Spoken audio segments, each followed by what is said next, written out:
كنافة الفنجان من انواع الكنافة السهلة جدا، وبتحشوها اي حاجة زيها زي الكنافة العادية بالظبط، الاختلاف بس في الطريقة. يلا بينا نبدأ.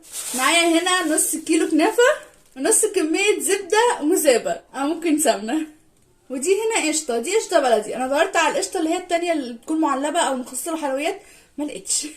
فلو حد عنده فكرة ازاي اسيحها يقول لي. وطبعا معايا فنجان، ويلا بينا نبدأ. انا جبت لكم طبق مفروض عشان تعرفوا تشوفوا.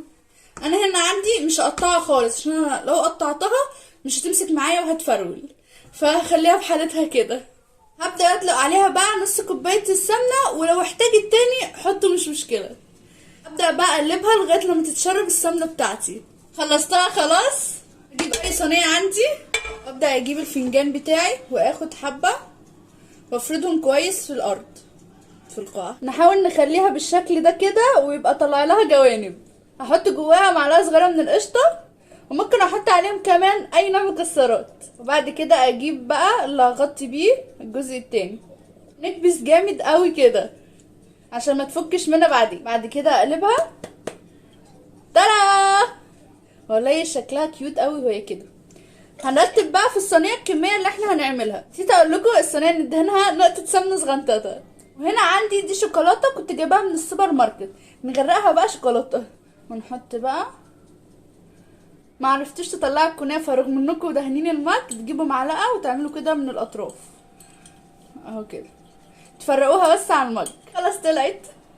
وهعمل كمان بالسوداني، وعشان الحشوه ما تفكش مني هحط في الاخر معلقه من القشطه عشان الطبقه الاخيره تلزق فيها تقريبا، عشان اخر حبه فطلعت معايا عامله زي الجبل الصغنن. وخلصناها خلاص. دلوقتي بقى احطها في الفرن على درجه حراره منخفضه، وهولع عليها من فوق ومن تحت لغايه لما الوش بتاعها يتحمر معايا. ما تخافوش، هو برد واحد ونخلص كلنا. يلا بينا نعمل الشربات. هجيب كازارولا، هحط فيها كوبايه سكر على كوبايتين ميه، وممكن لو انتوا بتحبوا الشربات مسكر قوي تعملوا كوبايتين سكر على كوبايه ميه. وهنحط كيس فانيليا، ليمونه كامله واغسلها واعصرها عليهم، والقشر هحطه معاهم.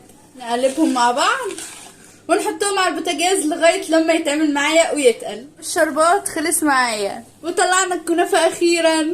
الشربات بتاعنا لما نيجي نصبه على حاجه لازم يكون سخن، ولو هو بارد يبقى لازم الحلويات اللي احنا عاملينها تكون سخنه. هبدا ان اصب الشربات.